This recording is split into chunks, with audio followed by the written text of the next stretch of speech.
Sa mayaging episode, ibisita nato ang mga heritage sites sa lungsod sa Dalagete. Ug karon, atong suruyan ang uban pang mga manindot nga talan-awon sa maong lungsod dinhilang sa Suroy-Suroy, Dalagete.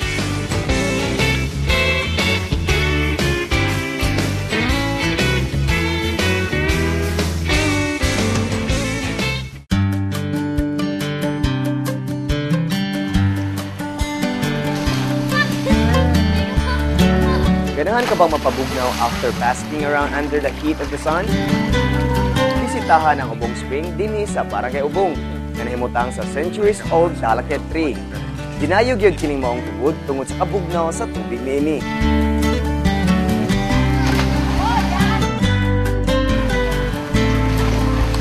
Sa akong paglibot suroy sa Dalagete, daghan gayud ang akong nadiskubrihan. Ilabi na ang kadagatan ug ang view nga relaxing kaayo. Grabe ka pristine o kabugnaw sa tubig dinhi og ang bus grabe sa gayo kaputi. Unya ang sea breeze perfect kayo for couple, for family, friends. So if I were you, I recommend you should come and visit this place kung kamo gusto mag-unwind and see it for yourself kung unsa ka peaceful ang maong lugar. Perfect gyud kayo.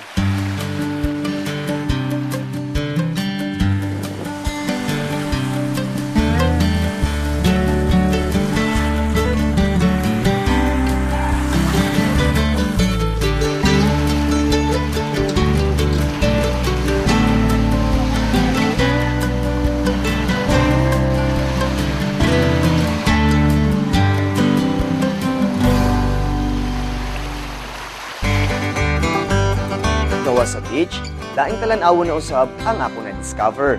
Kay baba mo kung asa ko karon?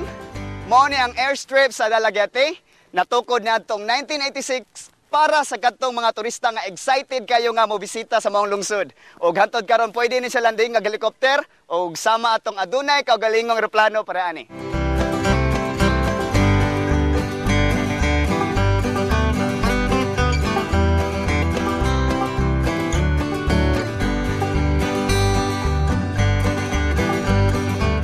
Ang mga talan-awon sa lungsod makabusog gayud sa mata.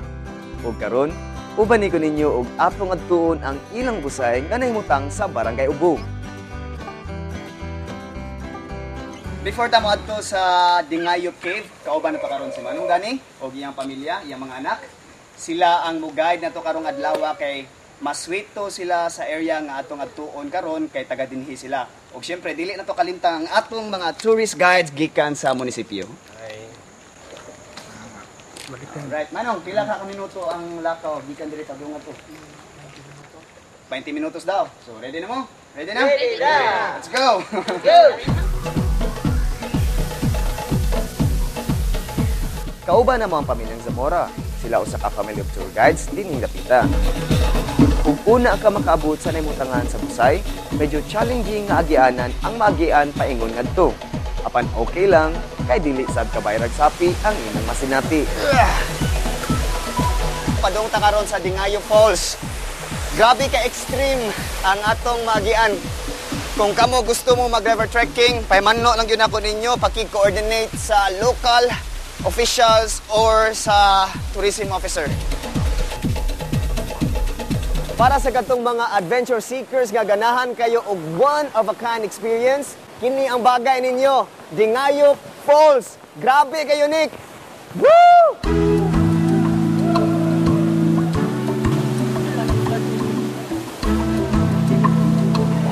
Makita nato nga lubog ang tubig na midagayday, tungod kay uwan-uwan man sa among pagbisita.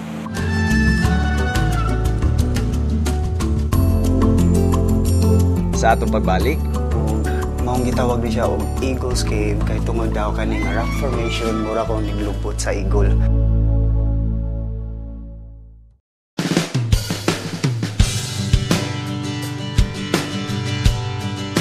Ubay-ubay na sad nga natural wonders ang atong nabisita. Apan dili pa ka na mao. Ganahan ba mo mo-explore og cave? Musaka sa tag-as nga mga bungtod ug musaksi sa manindot kayo nga rock formation o di ba ka mo bisita og usa ka reforested area? Dalagete has it all. Ali, ubani ko ninyo og ato kining tagsa-tagsaon pagbisita. Gawa sa unique nga waterfall nga imong makita sa Barangay Ubo, makakita usab ka og usa ka langob. Padung ta karon sa Dingayop Cave og mao ni klase sa agianan ng atong maagian. Grabe gyud ka challenging. Nya medyo risky kay slippery kayo ang agianan. So body system gyud. Sa dili pa ka maabot, mao kini ang atong maagian. Trekking man ang agianan, palingaw ra sab kag tan-aw sa imong palibot kay tungod peaceful kaayo kini. Bisan tuod medyo layo atong lakaw nya, challenging kayo ang mga pathways. Ma-enjoy gihapon nato during our trekking kay aside sa mga utanon, nindot kayo ang view og presko kayong hangin. Muratag nasa langit.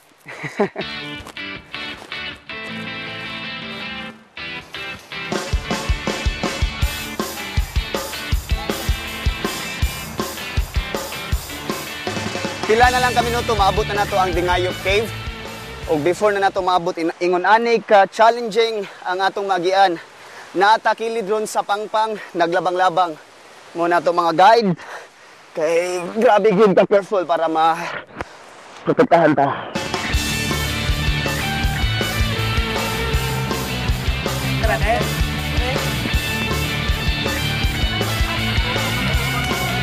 Sa pag-abot na mo sa mong langob, nahinabi na ako si Manong Dani kung unsang makita sulod na ining maong langob. Pagsulod sa akong apon yan na may murag forma diha og agila. Mula iyang hinganlan nga Eagle's Cave. Eagle's Cave. Oh, Eagle's Cave. Then katong sa atbang heart cave ka dito. Mura pug naa poy kasing-kasing sa pultahan nga nagato kuan abong. Naay daghang mga kuan ina mga panike, mga snake, mga kaka, dan kung kaka din ha. Aside ani nga mura na siya dead end. Napan siya dakong hawan dito sa sod. Unsa ka gidakon? Dako pa ani. Mura og simbahan. Mura og simbahan gidakon. Daka sabog na pihabog po diha. Tara, ato ng sudlon kining gitawag nilag Eagle's Cave. Sa pagsulod na mo sa cave, usa ka dakong hawan ang imong makita sa sulod. Ug sa pagpadayon na mong diskubre sa sulod, ingon ani ka challenging nga pathway ang imong masinapi. Kinahanglan gayud nga magdala og flashlights, kay ngit-ngit gyud kaayo sa sulod. May mga mananap usab nagpuyo dinhi. Susama ni ining dakong kaka nga gitawag og tarantula, kwaknit o guban pa. Magduko ka magsulod kay hait bato na sa tumoy niya o arbatay helmet, so extreme or extra careful lang gyud. Nindot kayong mga structures, mga rock formation diri sa sulod. Mura gyud siya og tunnel. Sa inyo nakita, lahos pa ni siya ngadto sa tumoy. Ito.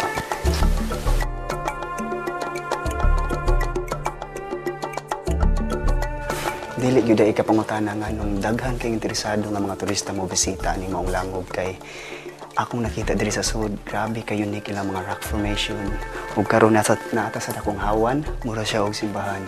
Ug kuno ato ning subayon kani nga patay kani nga agianan, tapos pa ko ni sa Lantoy, katong gitawag nga balay sa Agta Cave. Pero dili na daw nato maagian tong agianan nga padong didto o lapos ngadto sa Lantoy kay tungod sa mga bato nga dagko na kuno kayon nga nitubo na maglisod na taog agi. Naa kita karon din sa tungang bahin sa Eagle's Cave sa Dingayop. Ug maong gitawag ni siya og Eagle's Cave kay tungod daw kani nga rock formation mura ko niglubot sa eagle. Unya na ako ni usually kadako kayo nga bitin magpuyo diri. Dili ko takasud kung naato siya. Thankful ta nga wala kay ma-explore na to dito sa sud. Kani nga lungag ato nakita karon kailangan ni nato siya labangon para maabot nato ang peak ang usa ka agianan nga lapos ngadto sa Mount Lantoy sa balay sa Agta Cave. Unya kaning lungag nga ato nakita karon lapos kuno ni sa dagat sa Dalagete. Nindot gyud kayo ang sulod sa maong cave.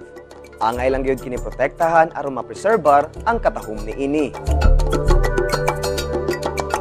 Sa atong pagbalik, Dili lang mga kahoy ang atong nakita dinhi, kundi apil na pud ning maong busay nga matod pa sa mga katiguangan dinhi.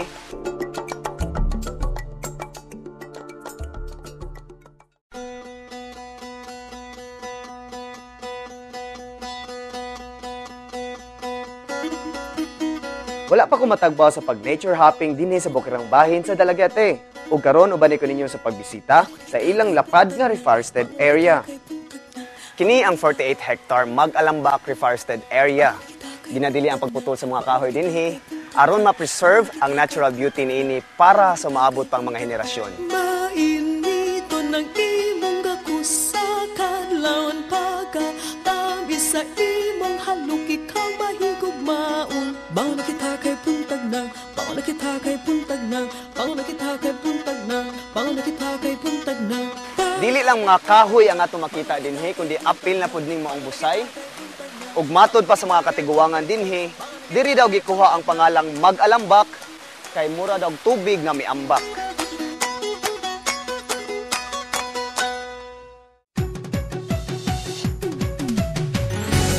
Tungod sa kambunda sa mga pananom, ilabi na sa mga utanon dinhi sa lungsod sa Dalagete, ang lungsod nabantog usab sa ilang Utanon Festival.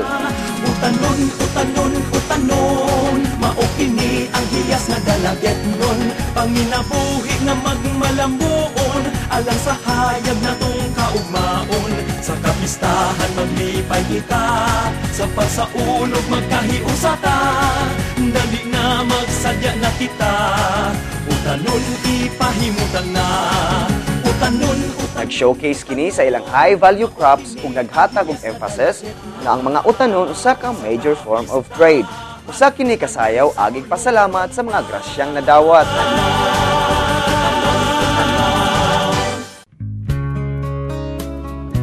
Number one livelihood din sa Dalagete is farming, no?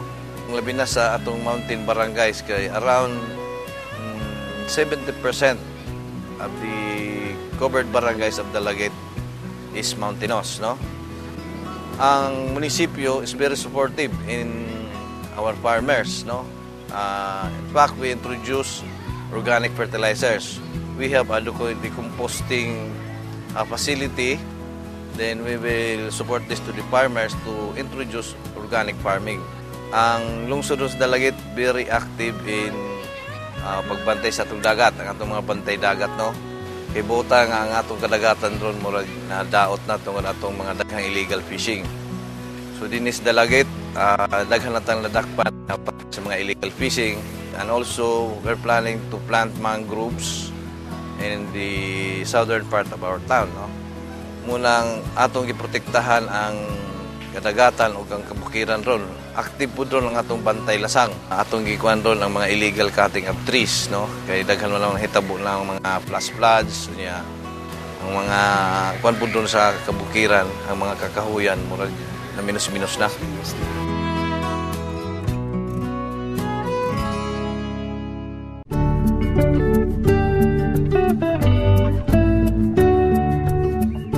Mapabusay, langob, ug vast vegetable farms, naagayod ang Dalagete ni ana. Ug sa akong paglibot suroy, dili gyud makompleto kung dili na tumatilawan ang ilang lamian kaayo nga pagkaon susama ning banana meat nga nabantog kaayo dinhi sa Dalagete. Ug ang torta nga lamian gayud ug kining ilang bibingkang linatikaan. Wala pa ta mahuman sa pagsuri-suroy sa lungsod sa Dalagete. Atang iunya ang next episode dinhi lang sa Suroy-Suroy Dalagete.